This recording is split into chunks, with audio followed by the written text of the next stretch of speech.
It really is the grooviest tune going. I don't care what anybody says. I dig it. It gets you up, it gets you motivated, and it gets you ready for a stiff kick in the head. This is TID's Kick in the Head. And joining me this week, an old friend, a guy that I've known for quite some time now, a guy that, believe it or not, actually worked for me for about 7.5 minutes at a shoot job. And we're going to get into that one. I'm talking about the current TNA superstar, the master of the 450 inverted tomahawk death driver, That's the spinning one. spinning 450 splash, a That is Rooney. the one. I'm Rooney. talking about none other than Aiden Prince. How you doing, What's up, brother? man? I'm wonderful. Thank you for that Yeah. amazing intro. I wonder if I wonder if I was gonna dodge the shoot job thing, and no, there it is, right off top. Oh, this is good. This is great. Yeah, listen, that was good times. Yes. It was.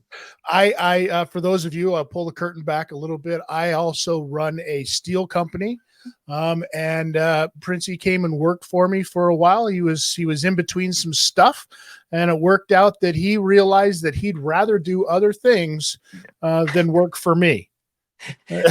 Basically, I'm not a tough guy as much as some people may think. All right, I think I broke 2 saw blades or something, and I was like, "This is not for me, brother. Like, I'm gonna hurt myself or someone else if I stay here." So, yeah. It's all I good do. because I have to say I appreciate the opportunity, though, man. I really do. oh, dude, that's what it's all about. And Yeah, and clearly, I mean, it's worked out for you because you've been just doing just fine without it.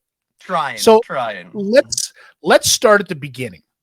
Yes. Let's go all the way back. How do you get hooked up with Can-Am Wrestling School to learn how to become a wrestler?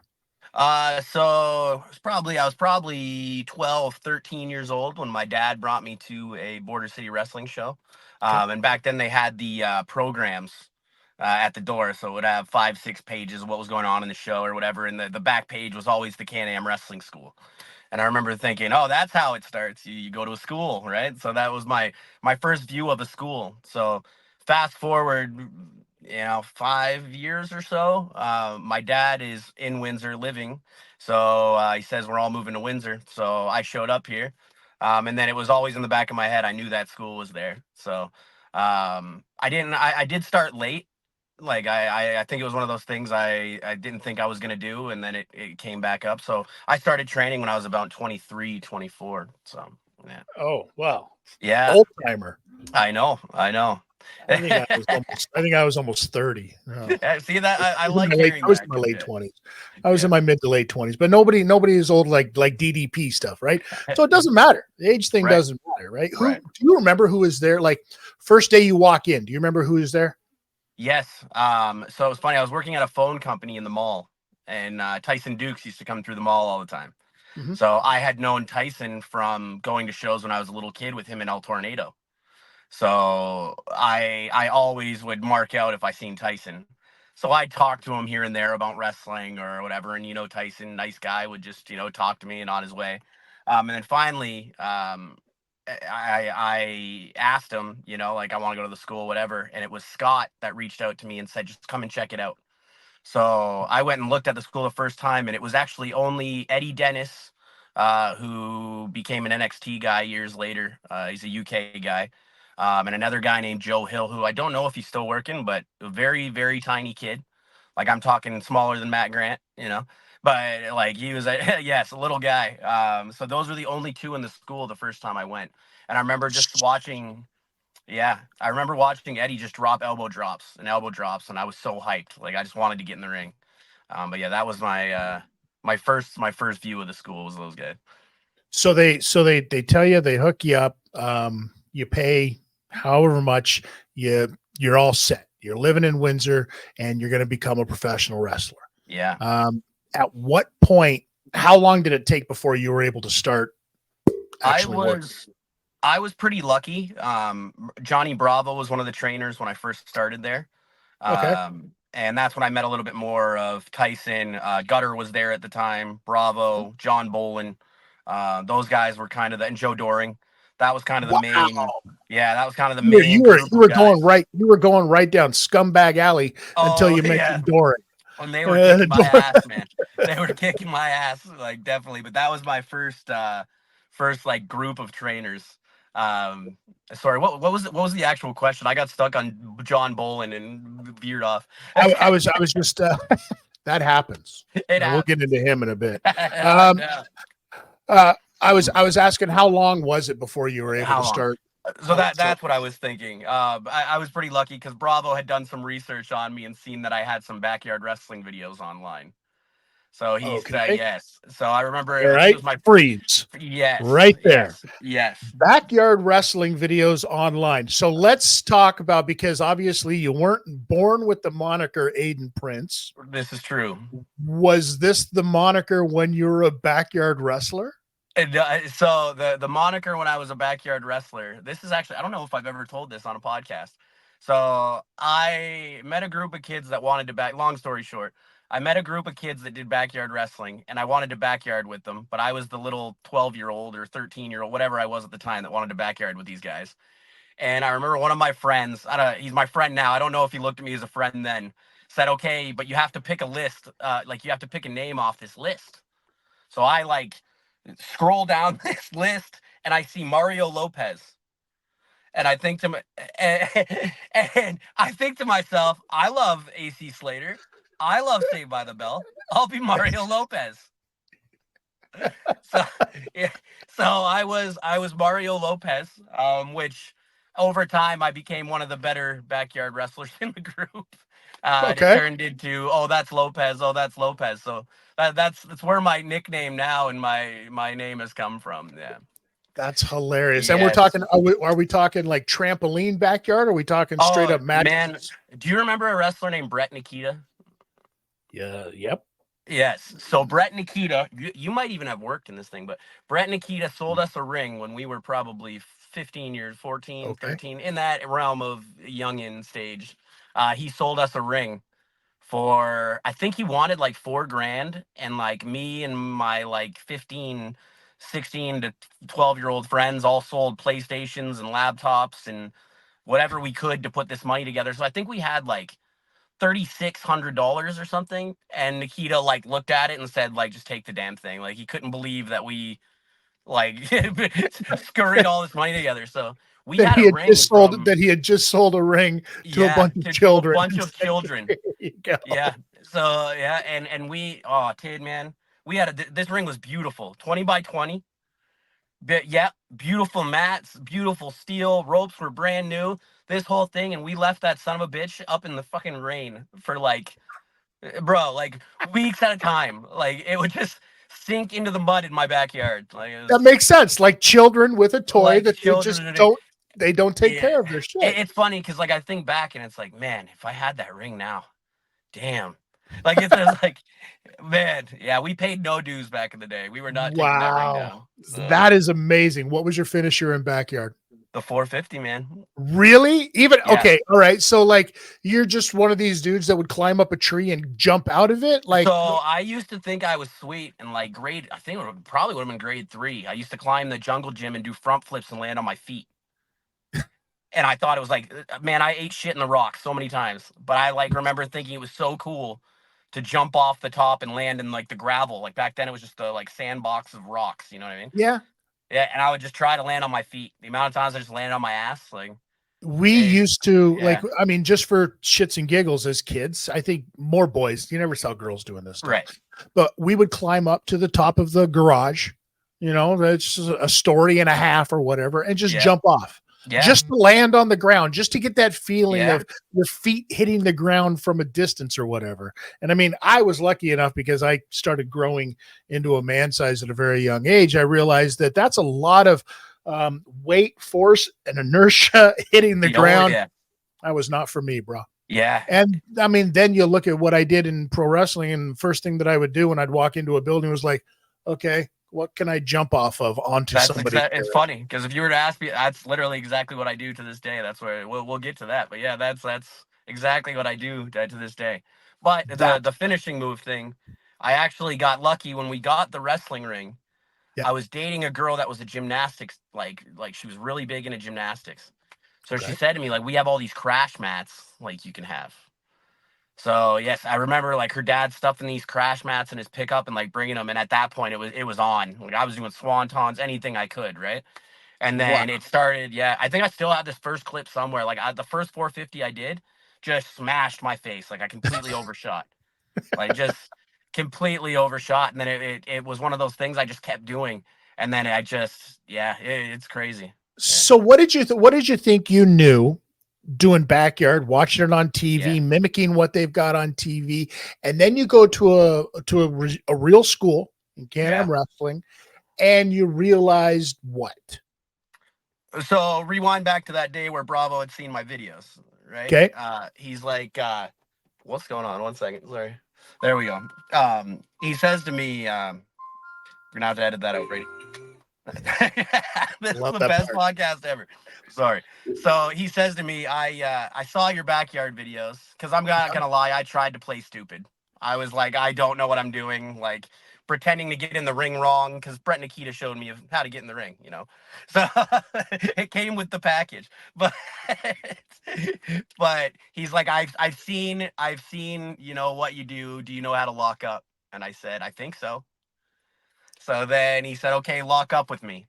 So I locked up, okay. And he fixed my chin and fixed a few things. And then he said, okay, do you know what chain wrestling is? And I said, I think so. And at that point, I am the biggest Alex Shelley fan you can think of. So Okay, I think I know every in and out and arm wringer and go behind and grab the ankle that is invented, you know? So I try a bunch of stuff and he'd rework it and replace it and whatever. And then he said, have you ever taken a bump? And I said, yep. And he gave me a scoop slam on my first day. And then it was just, I just started bumping. Like he just started throwing me around. And I was lucky enough to be able to land. Okay. I still did all the bumps in practice and everything, but yeah, I was lucky enough to get tossed around on my first day. Yeah. that's yeah. I listen. Did you ever Yeah. get knocked out? Did you ever get knocked out from a bump? Yes, not during training. Not during Okay, training. More, you know, getting into rings when I first started. Every yeah, ring is different. So I remember getting in a ring. It was a boxing ring converted to a wrestling ring. So you take a hard bump on one of those, and you're used to a softer ring or whatever. You know, you feel it. And by knocked out, I mean rattled, but not, you know. But yeah, yeah, I learned real fast that not all rings are good ones. That's for yeah. sure. You get that white flash because Oh you know yeah. you forget at least one of the basics and the most important one of tucking your Yep. chin. Right, Yes. it happened Yeah. to me. As I was, it was same kind of thing. You find yourself you're kind of full of piss and vinegar, and you're like, I want to show that I can do this, you Oh know. yeah. Yeah. And so I jumped up as high as I possibly could. I remember, yep, no problem. Slapped the arms down, Yeah. attacked the whole thing, right, Yeah. and forgot to tuck my chin.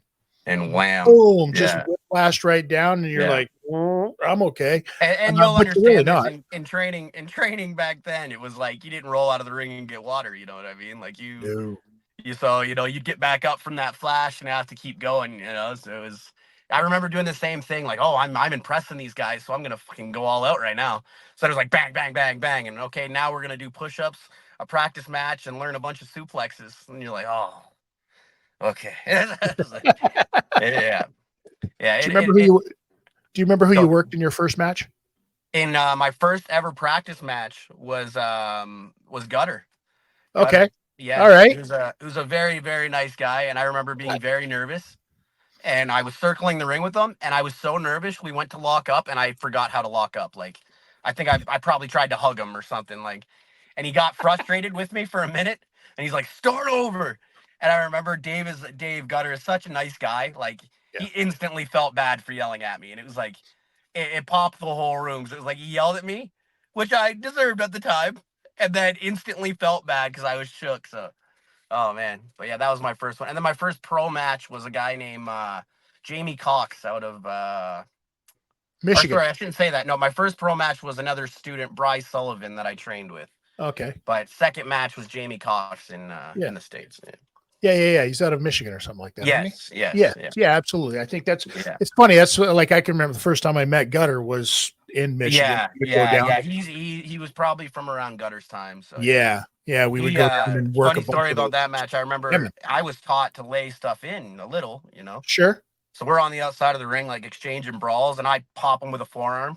And I remember he just no sold it and just looked at me and he's like, if you hit me like that again, I'm gonna tag you for real. And I remember being new and like he didn't mean anything by it, like, but checked me, right? And I Mhm. remember being so terrified for that whole match, and then he was the sweetest guy after. But yeah, Do you that no do you sell think and stare at me, I was like, I'm gonna lighten up now. do Yeah. you think that you say that, because you were taught to like kind of lay it in. Do you think you were told to lay it in because of your size? No, I think that's just the Can-Am way. I think it was we like a club to the back, for example. We were taught to really lay those in with the Sure. forearm, Yeah. or a forearm to the chest. You're hitting them in chops, of course. That's why I'm known for those to this day. Is because it's we were taught to really really lay those in. So yeah. But I mean, Jamie's not. I mean, he's not a big dude by any means No, or anything like no, that, right? So I mean, but no. it was all safe stuff, and he just didn't All like the way safe you were stuff. It hitting, was just yeah, it was all safe stuff. I think he's just used to those Michigan matches where let's get through the match. And mind you, there's probably 7 people in the crowd, so right? I'm out there. I remember never had done a shooting star. Actually, in backyard I had done a shooting star, but I had never done it. And I remember getting all amped up and trying a shooting star in the match. And there's like nobody there, and the ceiling was low. It was yeah, it was that one you can find online. It was hilarious. Did you Yeah, hit? what? Yeah, I landed it. Didn't hit him, but I landed it. Yeah, yeah. Was he supposed to move? I think he excuse me. I think he called the audible on that one, but yeah, yeah. Did I he said know it was? shooting star. Did he We know had it was your talked first about it. one? Yeah. Okay. We had talked about it, and I said if I go up, I might do a shooting star, or I might just do a splash. Well, there's a big difference between the two, right? So I think when he seen me doing one of these, he decided to get out of the way. So yeah, That's amazing. yeah. That's amazing. How often did you get a chance to work down in the States? Quite a bit at the beginning. Okay. Tyson was bringing us across almost every weekend. There was a promotion called, I think it was Wolverine Pro Wrestling or something. Okay. Yeah. Yeah, it was like a really tiny promotion. We did those every Friday. So those were my first. It was nice. It felt cool. Like I felt like a wrestler. So it was like every Friday I'm hitting the road. It was like I remember those times being really special because it was nope, got to go to my show on Friday. Like I felt pretty sweet back then. And of course the best part is, you get to cross the border, Yeah, that was right? that was okay at the time. It was easy. It was easy enough to do. And Yeah. this was all pre 9/11 for you. No, it would have been after. Would have been after Okay. because 9/11 happened when I was in grade 8. I think grade 7, grade 8. I Yeah, forget this. I often yeah, forget some of you guys are young. yeah, yeah, It's yeah, sad. It's really sad yeah. to me sometimes. So, but okay. yeah, every Friday. Yeah, it was good times. So then you've always been a Can-Am guy, Yeah, right? yeah. Tell me about, like, obviously when you get there and you've got your trainers like Tyson Dukes and you've got your trainers Hmm. like Johnny Bravo, and you've got other people that are in and out of there, Hmm. obviously, right? Yep, Because there was a yep. lot of talent that would come through there. Um, for you starting off in training, what was the hardest thing for you to ask for? I think I was. I think it was almost anything. To be honest, I was a Yeah. terrified kid. I was scared. Of what? Which was funny. Just I think starting wrestling, the way I can look at it is I was just a really, really big fan. I was a huge TNA fan. I was even a huge BCW fan because I had watched it since I was a kid. So going into the school, I remember calling Bravo Barney as a little kid. You know what I mean? Or booing Tyson or whatever. Did you think he was going to receipt you in the school or something like that? Maybe, but to me, these guys were all stars. You know what I mean? So it was like I felt like I walked in to see Hulk Hogan my first day. Like it was like Yeah, so I that's think I was, holy shit, I'm being trained by guys I watched when I was a kid. And the whole thing was just a lot for me. And then you go into the school and it's TNA posters all over the wall because it was after Scott's time there the first time. So it was crazy to see Alex Shelley and Saban and these guys that I have studied like in the backyard and beyond. You know what I mean? So it was, yeah, almost anything. I was a very shy guy during training. that's interesting. Yeah. That's interesting. Did you ever have to deal with injuries while training? Yes, yes. Any I big ones? remember coincidentally my ankle. Okay. I had just taken. I really liked the sunset flip off the second rope. I like to do Okay. the old I'm in the corner and kick the guy and pop up and sunset flip. And I cracked the back of my ankles like I was just wearing amateur shoes. And I remember it was like the shittiest injury to train through because it was my heel. But thinking back, it's crazy because I think now and I'm like, no, I'd take a few days off. But like back then, it was like I taped it up and I did training as much as I could until I was told, get out of the ring. I did my best to stay in there, whether that was good or bad. Yeah. So then let's fast forward a little bit here. And you're obviously hitting the road. You're getting matches. You're a Can-Am guy at Scott's school. Scott's got this other little side business thing that he's doing, with this little company called TNA and that, right? Right. Right. How many times did you have to go to Scott's house and try to get a job, or did he come to you first? Scott's very much one of those people. If you're in front of him and you see him, he pays attention. So me being someone that never missed a day of school, and I was just there around him all the time. I think that kept me in his eyes and in front of him, right? Um, and it basically was one of those things where I was getting a lot of little dark appearances. So every time Impact or TNA was in Windsor, I'd get thrown on the shows.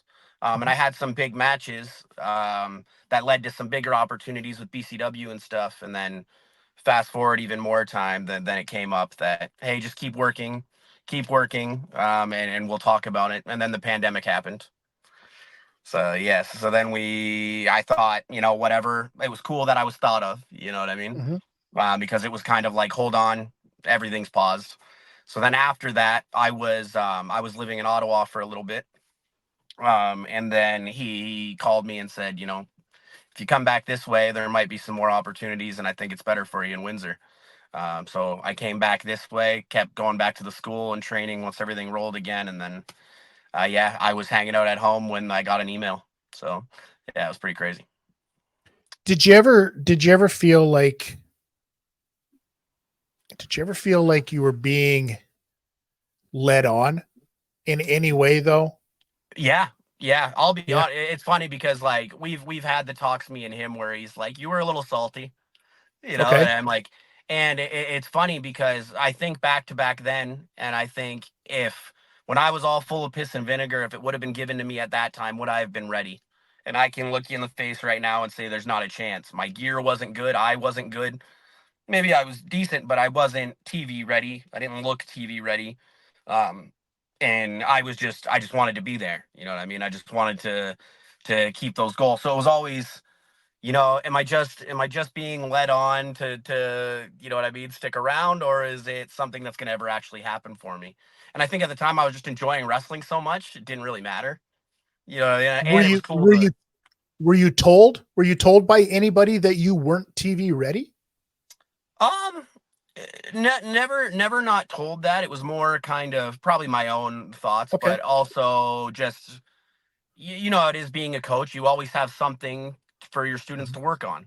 Right. You know, so I think for some reason back then I was looking for someone to go, "You're great now. You're gonna do it. Go do it." You know what I mean? Right. Where you're not always gonna get that pat on the back. You're gonna get feedback, and you're gonna get the next thing to work on to get you to that level. Well, Um, 9 times out of 10 though, because of the generation of who your trainers were, I know very yeah, well because I'm of that generation of worker, you're very rarely going to get that pat on the back, exactly. Yeah, right? So right. like there's a very fine line I find with just it's you have to serve up the shit sandwich, Yeah, so to speak. You yeah, know what I yeah, mean? Where it's yeah, something you're like, listen, I'm on you about this, and this is wrong. And you need to fix this. And then yeah, in the middle, I'm going to put up a little nice compliment to keep you there. yeah. And then at the end, another piece of shit to make you work on something. Exactly. Yeah. Right. Exactly. Yeah. If that was the case, then like you had to like in your mind, you think you're the greatest thing since sliced bread number two, right? Yeah. But you're not getting the opportunities. Did you ever Right. go to somebody and say, why am I not getting pushed to the moon? I'm the next John Cena. I didn't say it like that, but Okay. I would I'd always mention it, like what do I got to do? And then there Right. there was there was a period where I had a couple serious conversations where the shy me kind of realized I need to speak up for myself. Okay. Because I would see other guys around me asking or talking or just questions, and I would think to myself like, I want to know that answer about me. You know what I mean? Like or whatever. And Right. I would just keep it to Yeah. myself, right? So there was finally a conversation where I was like, what do I need to do? Like Uh-huh. what is it? And I had got a list of things that I needed to work on, and I remember that was actually right around the time where I decided I was going to move to Ottawa. Whether or Okay. not the wrestling scene was huge or whatever, for me it was a new place to start over because I had the conversation and I was basically told it's not happening unless this, and this is hit. So I think there was a stubborn side of me that was like, okay, it's not going to happen here. I'll go find it somewhere else. And I think that was the first time this is going to happen again. My bad. That's right. Mhm. I think, this stupid thing. I think for me, it was that was kind of the breaking point where how do I word it? I don't want to say cocky, but I kind of gave my head a shake and said like, no, I'm better than I'm giving myself credit for. Okay. Yeah. And just because this group of people doesn't see it, doesn't mean that guys think I'm not good enough. I'm gonna go check if someone else. And I can honestly say it was the most rewarding thing I ever did. But yeah, Was that when you asked that question and you had that conversation, was that with Scott himself or was it with it somebody was. else? It Okay. was with Scott because I knew he was the one that was going to be able to help me get those opportunities. You know what I mean? And he was ultimately he's my coach at the end of the day. Like he's. But I also knew that he was probably the only one that I had an opportunity to maybe get a contract or a visa or anything like that with because I was a Can-Am guy from day one. Mhm. And no matter what I did as a student, I was going to check with him anyways, so I was always just super loyal to Scott and the city, you know what I mean? And I think when I had that conversation, I realized, all right, I got to break away from coach for a minute, show coach that I can go do this on my own. Because Mhm. I'll be honest, I am a very proud mama's boy, and I love my mom very much. And Scott knows that I love my mom, and I think he thought I would be the type of kid that couldn't handle, you know what I mean, leaving for 6 months to go to Japan or being on the road and not being around my family and just like I think he was worried about those things, you know what I mean? And I think when I took the step and I moved to Ottawa and I was wrestling all over Montreal and that area and I was getting bigger name matches, I think it showed him, like okay, he can go do it on his own, So I think that maybe gave me the opportunity to get a little bit more in the good graces on giving me a chance in the future. Yeah. And then, of course, in the meantime, you end up getting into things like graphic design, Right. right? How did Yeah. that? Did you go to school for it, or Yeah. did So just? Mhm. during the pandemic, when I came back to Windsor, I was bored, man. I think I was doing some Twitch stuff. I was like hanging out at home. I got COVID a few times. I was bored, man. I was like, and I had a friend of mine that was like, why don't you go to school? And I was like, yeah, that's not even in like the cards for me. You know what I mean? And then she's explaining to me like, no, you can get student loans and all this type of stuff. And it was just something I never thought I'd even be able to do. You know what I mean? And then, she showed me a couple courses through the college here and that.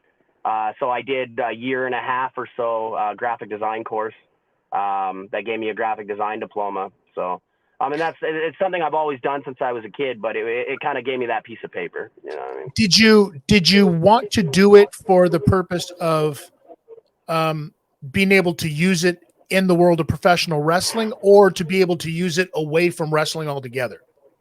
So I love to talk about this because you know how you're a diehard wrestling fan. I know you are. So when someone asks you, you know what I mean, like why do you like wrestling? I don't really I can't pinpoint why. Mhm. Like it's in me, and I've loved it since I could talk and drool at the TV. I don't know Mhm. why. I just loved it. And when I was a kid, it was the same with graphic design. I Okay. would collect WWE magazines and everything, and I would try to recreate the magazines by cutting stuff out. So I loved making fantasy posters. So I'd have Stone Cold versus Goldberg on the thing, and they'd be cut out photos. And then I remember I bought, my dad had an old computer with a scanner, and I could hit the photocopier. So I would make the poster by gluing the thing on or whatever, and then I'd photocopy the poster. So it's just something I think that was ingrained in me since I was a kid. I just love making graphics and being creative, and I don't think I ever thought it was going to help me so much in this world, but it definitely has. So let me ask you this, because obviously, and I don't know if you want to get into this or not, but your graphic design stuff and your abilities managed to open up a different type of door in the Yeah. world of Yeah. professional wrestling. Talk to Yeah. me about that. I'd love to talk about it. You know, it's something I've kept to myself for a little bit since getting Mhm. signed, but I think it's a cool part of my resume now. So I'd love to talk about it. Luckily, right after getting signed as a wrestler, I was offered a position with the company to do their social media work as well. So I also run their Twitter account, and then I jump in on other things and stuff when I'm needed. So getting to be in the production sides and the production meetings and learning, you know, the back end of the show has been probably the most rewarding part of the job. Because I thought it was just going to be, you know, run the Twitter page and, you know, wrestling, do what you do, right? But no, it's I've been all the production side of things. It's been amazing, man. Yeah. Was there ever a time where, because now you're dealing with head office, you're dealing Yeah. with the office on this one, Yeah. right? Yeah. Was there ever a time where you were like, holy shit, am I in over my head with this? Yes, yes, there was my very first opportunity I had was against Speedball Mike Bailey, Okay. and it was on the countdown show before a pay-per-view. Okay. So part of my job is live tweeting the pay-per-views. So there's another guy that helps us out or whatever. So if I'm in the ring doing my match, he's live tweeting my match. When I get back to the computer, I take over. Gotcha. So I did my match, ran to the back, and started tweeting the live show. So yeah, so there's been those times where I'm literally tweeting in my gear, and I think to myself like, this is crazy. But it's one of those things too that I know I stand out a little bit because it's like, holy shit, dude, you just wrestled, then you ran to do this. Like I enjoy the challenge of it, if that makes sense. The multifacetedness of it. Yeah, yeah, it's one of those things, and I was talked to about it at the beginning, like, yo, this could take away from this, and this could whatever, and I said, no, it doesn't have to. I can do both, and and it was always kind of, if you can show us you can do both, we're fine, you know. But I don't, and we agreed from the beginning, if the time comes where, you know, things start really rolling for me on TV and those type of things, and I'm needed more, then it's something I'll have to move on from. But that to my resume and the experience and the learning and all of it, it's been really cool. Another thing that you did during COVID, and or not during COVID, but recently, I should say, Yes. was you went out and you got yourself a brand new injury that kept you on the shelf for a while. Yeah, man. And if that wasn't enough, while you're out with this injury, Aiden Prince, ladies and gentlemen, he decided, you know what's going to be a good idea right now? We're going to extend the family and I'm going to become a dad. Yeah, yeah, man. How has that been for you? So I'm trying to think of exactly how long it was in between. My girlfriend told me we're having a baby. It was exciting. I was ecstatic, and then it was about 2 weeks after, 3 weeks after, I was at the show and the injury happened. So I remember the first thing, like, I'm laying there and like all I can think is like, I don't have an elevator, you know, like I don't. This sucks. Like, Right. what am I gonna do? And you know, amongst other things are running through my head. So I remember calling her from the ambulance because I was like, this is gonna suck. Like she's gonna see this on Facebook, like, and I'm panicking, right? I'm thinking my broken leg is all over the internet at this point, like, you know. So I call her, I just said, I think I broke my leg. And the ambulance driver goes, "I know you broke your leg." So I'm like, "It's broken." It's like, it was You bad, called her man. from the ambulance? I called her from the ambulance. So it was funny because I get in the ambulance and they're like, "We're gonna give you something for pain," and I'm like, "I don't want anything crazy. Like, I'm good." No, they give And you he goes, Toradol. "Yeah, no." He says to me, "We're gonna give you a bit of fentanyl," and I said, "I don't think I want that." And he goes, I "No, it's don't not." think. Yeah, he's like, "It's not that. You trust me, you're gonna want this." So I'm like, "Okay." So he gives it to me, and he's like, "Just lay back." So this is when I'm calling her. So I remember I'm mid telling her, and it went boom. And I looked at the ambulance guy, and I was like, "That shit hits fast." So then, it was hilarious. So then I ramble something out to her on the phone, and then it was. Yeah, so then I went through literally. I think I got my cast. I was in the walking boot when she gave birth. So the entire time Wow. she was pregnant, I was in a cast, like a full out cast. And So on, now, yeah, you've got a family, you've got, yeah, uh, a new baby, and yeah, you're still wrestling. What is that like? Like, has that changed anything in your mentality and your approach yeah, towards business and towards wrestling now because you have a child? yeah. I think that scared kid feeling has kind of gone away with me now.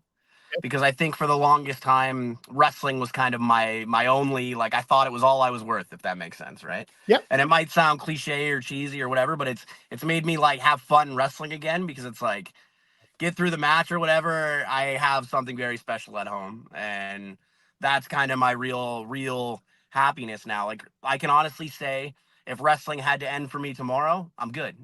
And that's something that I used to be scared of all of it, dude. I was scared of losing the contract. I was scared of the day that was done.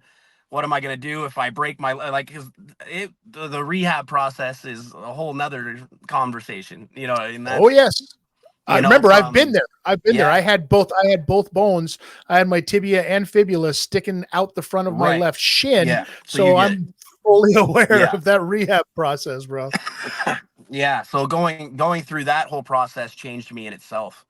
Yeah. Because just sitting at home and watching shows happen, I had the most belts I've ever had in a independent time. I was main eventing stuff. I literally had been in TNA for a year. You know what I mean? Impact at the time, whatever. But yeah, like it was, yeah, that changed me in a whole nother thing. Then you add the baby and the family and I just feel all grown up now, And part of being grown up is grown up decisions and being involved in grown up situations. Yeah. And recently, I mean, Yeah. listen, I'm gonna be an idiot if I don't mention this and we Yeah. don't talk about this a little Right. bit, but recently you're part of TNA, and then Yeah. all of a sudden a gigantic shakeup happens. Yeah. Yeah. The president of TNA out the door. Right. Normally, that's not that big of a deal because it happens in business and you expect something like that. But in this instance, it also happens to be one of your Yeah. coaches, Right. right? And yeah, and I'd love to talk about it because I can be honest about it.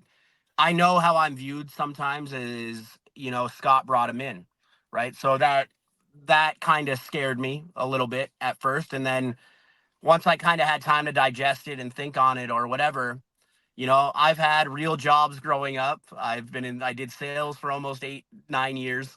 I did conference calls where I did talk to business. I had a real life and a real job and had real responsibilities. And I think I had to shut that shy kid off, the one that marked out in the room, and was nervous of everyone and went, nope, I'm a big boy now. I'm here. He got me to the dance, you know, and now it's my job to be a professional, be the guy I know I am professionally, put on my big boy pants, so to speak. You know what I mean? And Mhm. and show him that the investment and everything that he put into me wasn't a waste of time. And ultimately for me, it's showing everybody else and Scott, that I can be okay on my own, and he doesn't got to worry about me, if that makes sense. Oh, it Yeah. completely makes sense because Yeah.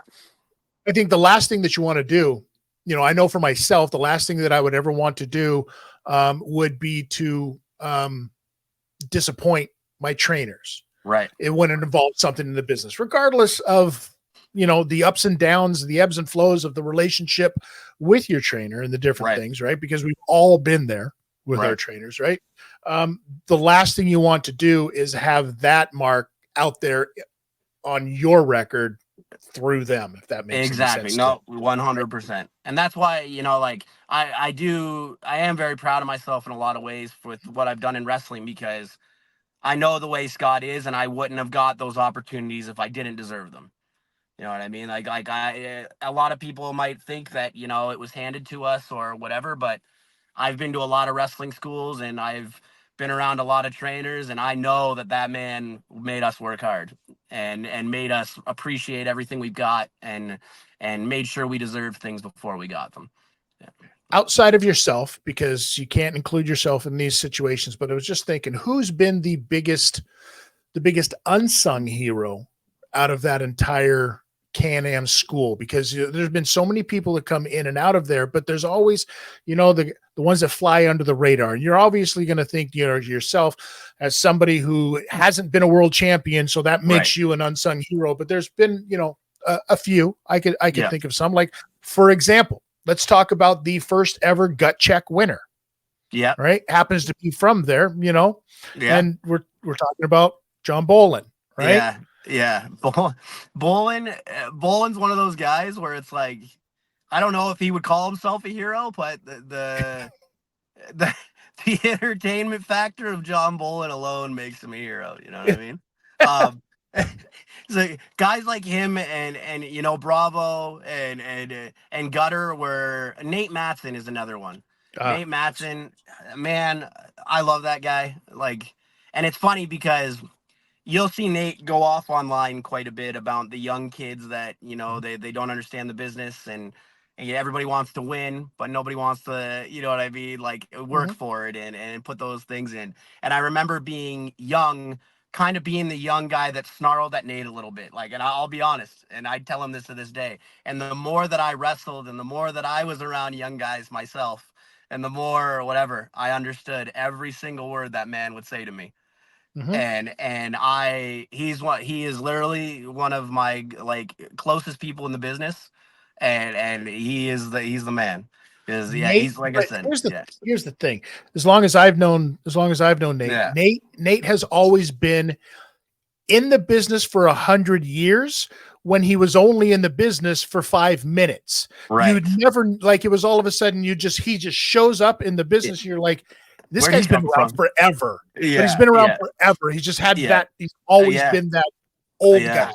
Yeah. And that's and him, he would always tell us stories about the older guys and people he got to work with and those type of things. And it's like, I look at that style of wrestling and everything so much different now, and I respect him so much. But I think so. Now you've had a chance, though. But you've had a chance now to collect some of those stories of your own, right? Yes. So let's hear it. Who's been your favorite guys to work with so far up to date? Not just favorite, but the ones that you've learned the most from. Yeah. I always got to give Bravo credit because that guy has been my. You've already hit your limit. Yeah, you've already hit the limit. You can set, listen, he ain't put Bravo over more than twice. Yeah, fuck that. He would, really. So fuck that. No, I'm just kidding. But he was always the one that even when I probably shouldn't have been picked up off the ground, he'd pick me up. He's a lot like yourself, a lot of people don't realize is during that time of you giving me that job, I was also in the shit a little bit with my financial situations and all those type of things. And you could have looked at me and said, when I said I can't do this, you could have kicked me to the curb and been pissed at me because I needed you a lot more than, you know what I mean? You needed me, if that makes sense. And we're sitting here speaking to this day, and you've never held that against me. Never. And that's why I say you guys are a lot alike, because, man, he would give me advice and I'd do the opposite. You know what I mean? I'm fucking done. He's done. Fuck you. He's fuck fuck How about that right now? No. Hey, where's the recording side? I don't even care anymore. We're done. We're done with all of this because you just compared me to Johnny Bravo. Brother, I know. Sorry. Wow. Sorry. Wow. It can't be the wardrobe. I'll tell you that much. It's not the wardrobe or the shoes. All right. So Bravo aside, because he's also a trainer, but I mean, you Yeah. get on the road and you start working with guys, who'd you learn the most from on the road? I'm gonna give a lot of credit to a guy that doesn't work anymore. His name's Dustin Quicksilver.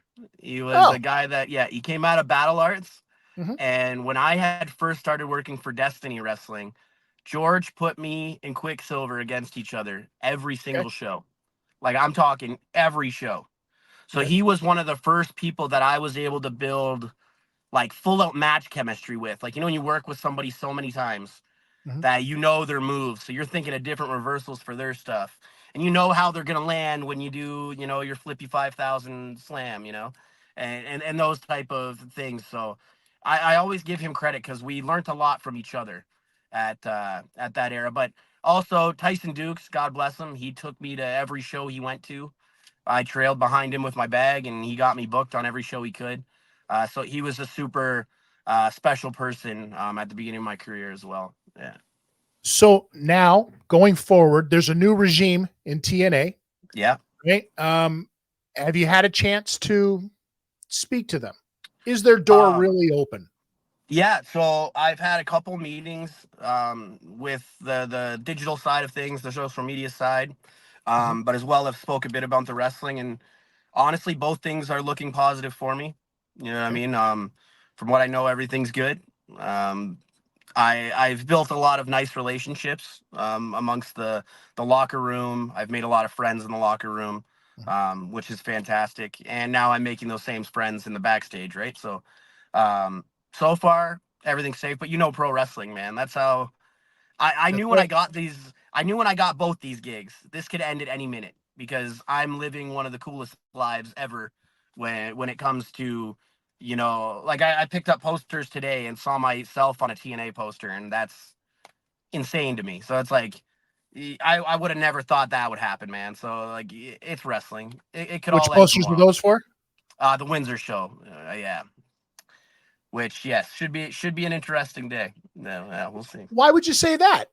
We'll see. Windsor's a big it's a big TNA city, so we'll see.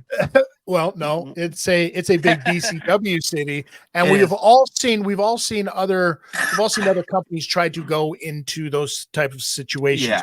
where at any other time might have been a different thing. Yeah. But the question's going to be out there on that day: is everybody in Windsor a Scott D'Amore guy, or are they TNA guys and Do you know girls? what? Do you know? I think you're missing one thing in there. You're Sure. missing a yeah. I'll call it Can-Am Okay. because I think, and I can honestly say from the beginning of me wrestling in this city, it's been the most supportive city to me ever. I've gotten amazing reactions. I've gotten streamers. I've gotten more love here than I have anywhere else. Um, so I honestly think the Windsor fans, out of respect for me, out of respect for guys like Reverso, Bhupinder, Sheldon Jean, um, guys who aren't necessarily just TNA guys, were BCW guys and we're Windsor guys, and I think I can't speak on the rest of the rosters matches Right. or whatever, but I honestly think that out of respect for us, the fans might be on our side. I can't say the same for a heel coming out there, but Sure. who knows? Yeah. Have they given you any kind of indication? Is there, any kind of indication of something? Have you gone to them with any kind of ideas and plans? Somebody that you could possibly see yourself working with on that roster? My honestly, man, like I think I'm looking at this show as I'll be excited to take whatever I can No, because no, I I think. mean on the TNA roster going forward. Oh, right. It's hard to say, man. It'll be. I think a lot's gonna start to change, right? So Mhm. it'll be interesting to see the changes and see where they place things. Maybe they see something in me that I don't yet. So I could be teamed up with Crazy Steve tomorrow, and it could work. And it might not be something that I see right now, but it could work. So You know what? it's It's funny. It's funny you say that because obviously Steve, very good friend of mine, yeah.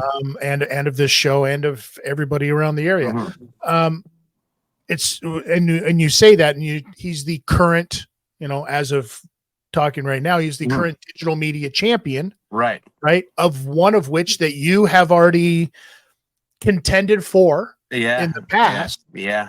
I think that a dynamic between you and Steve would be fantastic. Yeah.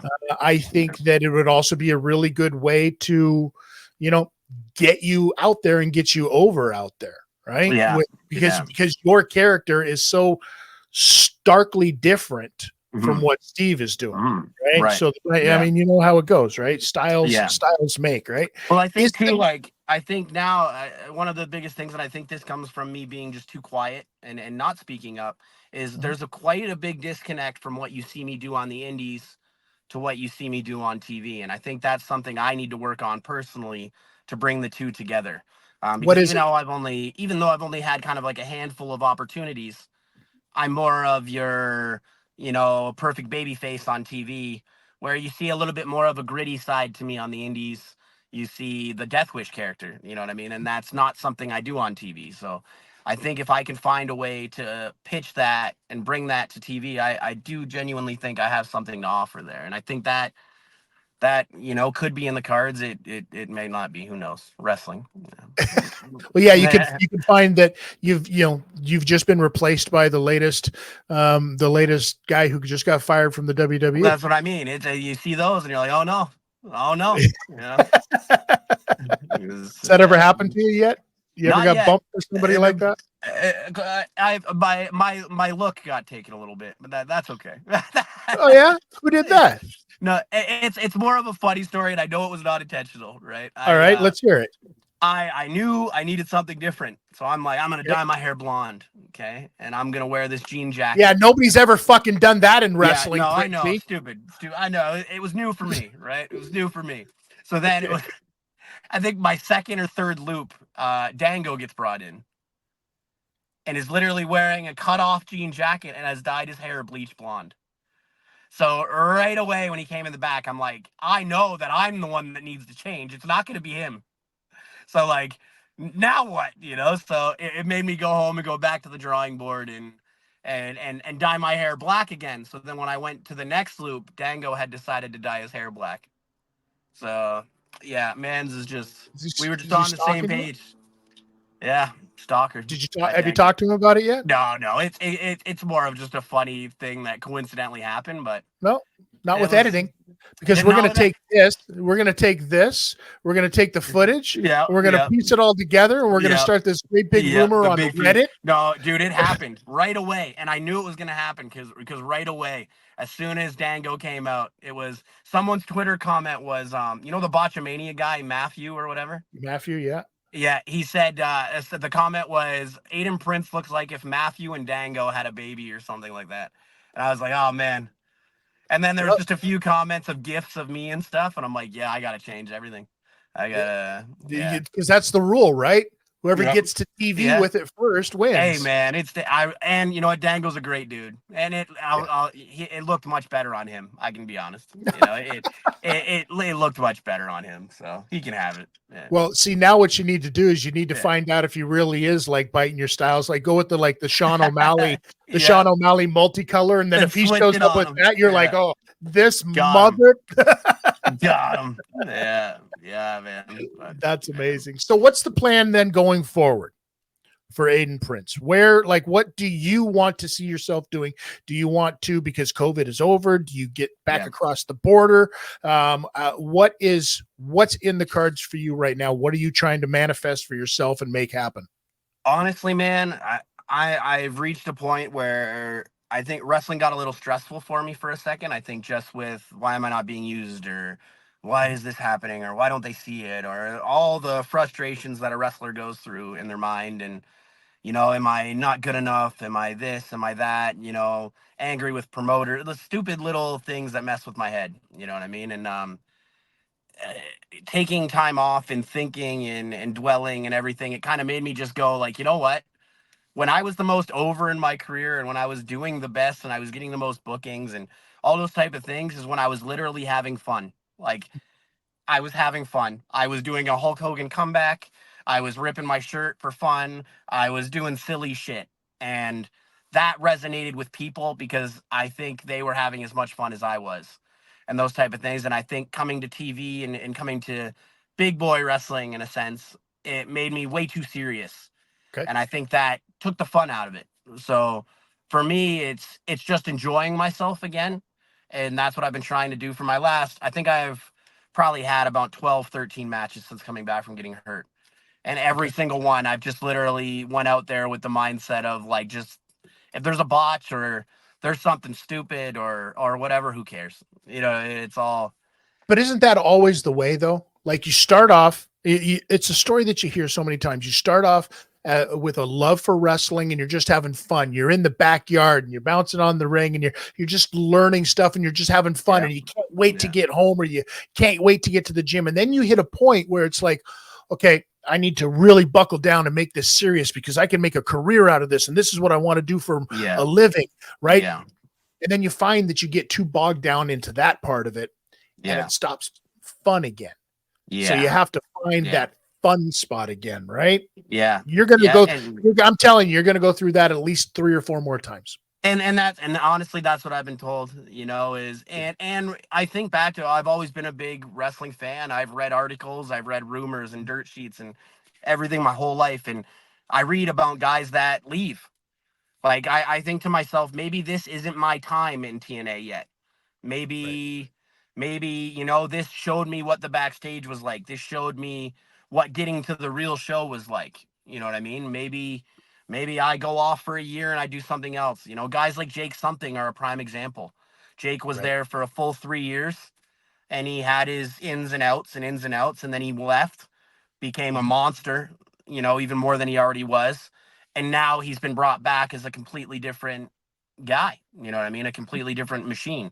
So you never know. You never really know if it's your time or when it's your time.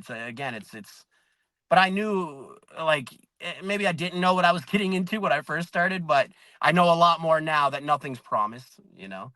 The injury checked me on that, because I was really full of piss and vinegar at that time. I was winning belts. I was more tan than Hulk Hogan. Like, I was in this mindset of serious, on the ball, and then snap, and you're just like, I guess I'm playing PlayStation today. I don't, what I mean? Like, it really showed me, like, good luck being a wrestler again, bud. Like, it was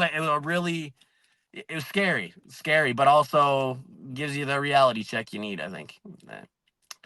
Yeah. So you see this whole new batch of dudes at Can-Am now, right? Josh Alexander is a trainer there now. Yeah. Right. And you see all of these guys that are out on the circuit right now. Yeah. My suggestion to you is that you get to the States. Yeah. I'll be honest. You're in Windsor. You're right across the fucking river. Yeah. I do have a few things coming up within the next couple months over there. I'm wrestling for a promotion called Sanctuary. It's a smaller bar type show, but has a cool image to it. I've done Clash wrestling over there, because with my contract came a visa, right? So it's much easier for me to cross and wrestle over there. So for all of those promoters on stateside that listen to this, or all of you workers that listen to this, and no promoters over there, do yourself a favor, get in contact with Aiden Prince and get him over there to put on a show for you. You won't be disappointed. There's no doubt about it. Right? I try. and realistically, it's because I need you to bring back stuff across the border. I got you, man. I got you. Is that not the biggest flex about being able to cross the border, is bring back really horrible foods? The best part is, you know Jeffrey Scott, right? Of course. So I travel across with Jeffrey Scott quite a bit. And the greatest thing about Jeff is we also call him Junk Food Jeff, because he literally knows where everything is. So he'll be like, we're going to this random convenience store. They have a 7-Eleven in the store that has this peach Mountain Dew that's only sold in Kentucky. And you're like, what? So we end up with this crazy Mountain Dew. We're like, we got to go to this store. Trust me, man. They got this popcorn that's dipped in ketchup and the most insane things, bro. Like, that's insanity. It's that, and just food places, man. Like, I'm a huge pad thai guy, and he's like, I got it. So we stop at this little like hole in the wall type place, and the lady's trying to get us to sit down and eat with her, and like beautiful like homemade type of place. But like I don't know where he finds these things, man. It's crazy.